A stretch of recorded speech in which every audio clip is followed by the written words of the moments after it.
Dru's next piece of salvage is a unique vintage oil lamp.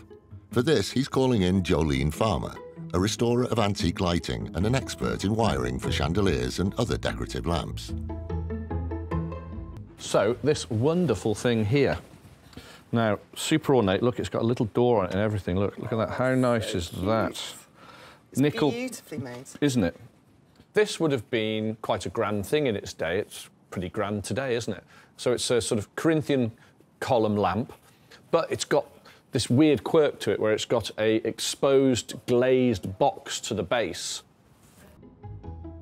With electricity reaching most UK households in the 1950s, this is likely to have been among the last generation of many centuries of oil-burning lamps. Dru's picked up this unusual piece for £150, and he now wants to add some 21st century magic. So, what I want you to do is electrify it, but I don't want to be able to see anything at all apart from light coming out of it. I don't want to see anything modern, any aspect of the conversion whatsoever, which I'm sure you understand anyway.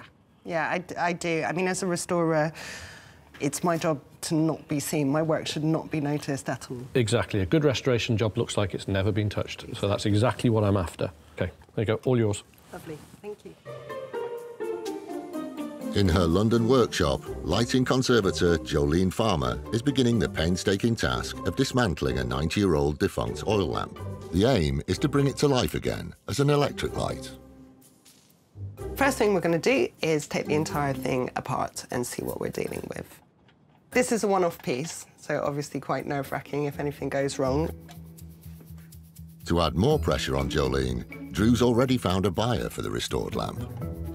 It's going to be a bugger. And he stands to make a handsome profit if the restoration is successful. This one does not want to come off, and I'm a bit concerned.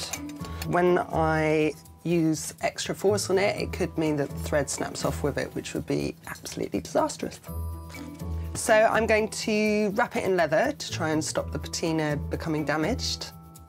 Once you've damaged something beyond repair and you replace it, it's no longer an original piece, so that isn't really an option.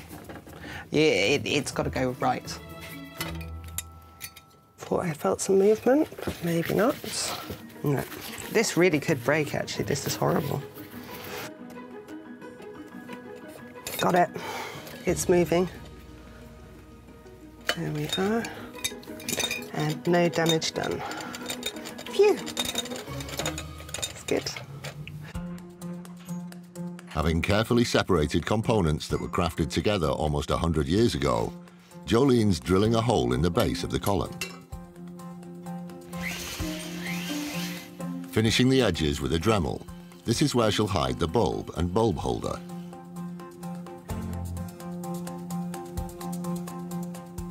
We've got a nice smooth hole to let the bulb have some space to get through, and it's smooth to the touch, which is important, that nobody can hurt themselves on it. The trickiest part of the restoration is ensuring the new components blend in with the originals. With this restoration, I want to make the new electrical parts, like the lamp holder, look like they were always a part of the lamp. And the way to do that is to colour match it. And I do that by speeding up the aging process of the brass. So I'm going to use a cold patination fluid. It's going to oxidise the surface and corrode it slightly. The patination fluid contains ferric nitrate, which reacts with oxygen from the atmosphere to produce a chemical which darkens the surface of the metal fittings. This particular process takes practice. It's really easy to mess it up. It's really starting to change colour. It's no longer bright and brassy.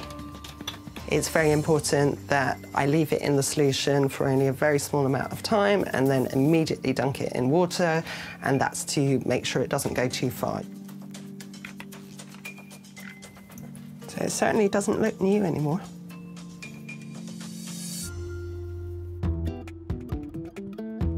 With the chemical process complete, Jolene's now using the aged brass collar to extend the antique oil rod, creating a tube long enough to completely conceal the electrics, as Dru has requested. So this is looking really nice, distressed, old, silvered, I'm very pleased with the effect, and I think considering that this is what we started with before, the after is, yeah, pretty remarkably different. At the lighting workshop, having created hidden spaces inside this unusual oil lamp to conceal both wiring and light fittings, Jolene is beginning the electrification process. She's using a modern fabric flex to mimic early 20th century cable. So this is the wire we're using, and it looks super antique, really thin, and it's also got really fantastic copper wires inside. Copper is the best metal for wiring because it's such a good conductor. Wiring made of aluminium is cheaper, but will get hotter when electricity passes through it. And with this lamp, Jolene is keen to ensure the safest system is in place.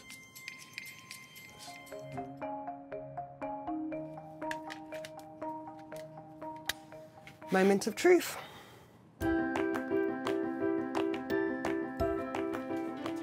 "24 hours ago, this unique lamp, picked up by Dru for £150, was no more than a quirky ornament.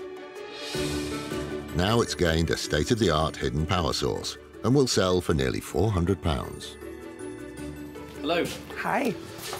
Excellent. That's really good. You can't see the bulb at all. No, that's the smallest bulb holder I've got. Did you put that rod in there, or was that part of what was there? That's the original rod. Okay. I haven't changed it at all. I tapped into there, into the tube. Yeah. Added an extension collar. Yeah. And then the bulb holder. Yeah. In here, there's an earth, there's a cord grip. What I'm most pleased about is you can't actually tell. If you get rid of that wire, you can't tell what's creating that light. So it's hidden, all of the modern section. Yeah. Bulb holder, bulb, wires, disappeared. Very, very pleased with it. It ticks every single box. Beautifully done, patination to match, just perfect. It's 100% restorations, bang on.